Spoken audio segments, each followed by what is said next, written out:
Баршаңызға сәлем. Бүгін біз зебра пирогын жасайтын боламыз. Яғни ең алдымен біз ақ салмасын жасаймыз.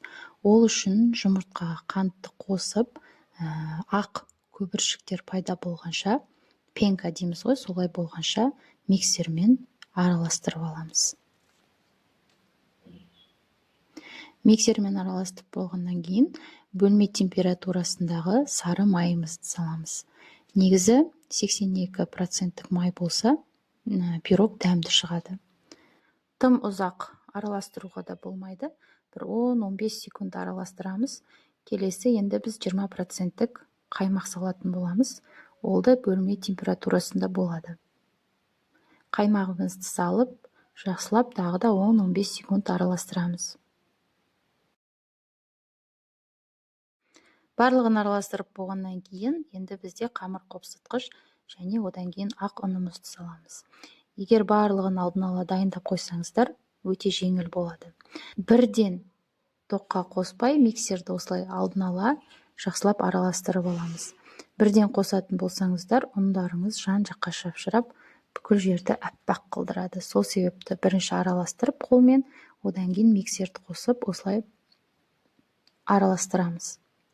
Бұл да ұзақ уақытты алмайды. Бір 20-25 секунд уақытты алады. Бір келкі масса болғанша араластырамыз. Міне, консистенциясы осындай болады.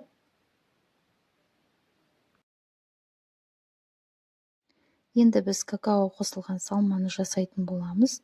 Тура сол салмалар, тура сол техника араластыру жағынан, қоспасы жағынан тек бұл жерде құрғақ ингредиенттер, яғни ұн мен какаоны порциясын алып, салып миксерлейтін боламыз. Көп жағдайда зебраның пирогын, яғни салмасын бір чашкаға істеп алып, екіге бөліп, екінші бөлігіне какао қосып пісіріп жатады. Ол кезде шықпауы да мүмкін. Себебі екіге бөлгеннен кейін ол екі салманың құрамы бірдей ұн қосылған. Ал екінші салмаға какао қосылса, онда ол уже қаттырақ болып, тығыз болып келеді, какао қосылған салмасы. Себебі какаоның өзі тығыз ұн сияқты емес, ол кішкене тығыз масса. Сол себепті менің техникам бойынша осылай жеке-жеке салып, жеке-жеке араластырып, пісіргенде өте дәмді шығады. Негізінде зебра пирогы өте жеңіл, тез дайындалатын пирогтардың бірі болып табылады. Сол себепті кейбір нюанстарды ескеріп отырсаңыздар, онда пирогтарыңыз одан да өте дәмді болып шығады. Екі түрлі қылып жасау кейбір адамдарға артық уақыт болып көрінуі мүмкін, бірақ именно осылай жасағаннан кейін ол кәдімгідей уже екінші рет тағы да жасағыңыз келіп тұратындай пирог шығады.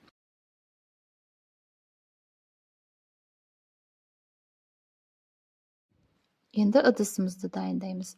Негізі үйдегі бар ыдысты қолдануға болады. Ол үшін ең алдымен сары майды жағамыз, кейін үстінен ұнды сеуіп, осылай айналдырып шығамыз. Ұнды не себепті себеміз?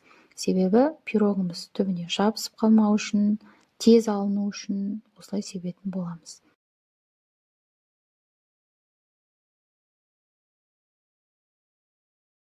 Енді алдын ала екі салмамызды дайындап алдық осылай. Енді зебра пирогының өрнегін өз қалауыңыз бойынша істеуге болады.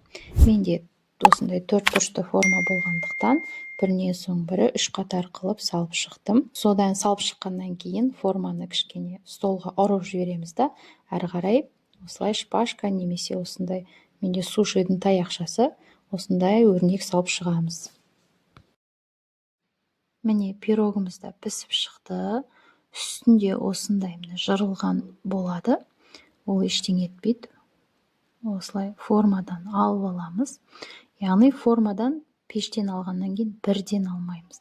Бір 15-10 минут тоса тұрамыз, бетін жауып, содан кейін барып аламыз. Үстіне өз қалауыңыз бойынша себетін боласыз. Менде мында ерітілген шоколад және қасықтың көмегімен жазып шықтым. Өте дәмді болады. Балалардың барлығы сүйіп жейтін пирогтардың бірі бізде. әр қонақтың, әр столдың үстінде тұратын пирогтардың бірі болып табылады.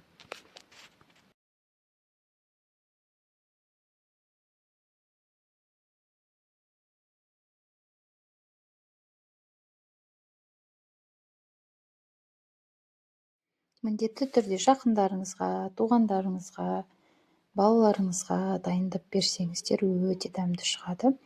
Және де егер осы видео ұнаса, егер рецепт ұнаса, егер шығып жатса, осы видеоға лайк басып кетіңіздер, комментария жазып кетіңіздер, және де подписка жасап өтіңіздер. Өте қуанышты боламын.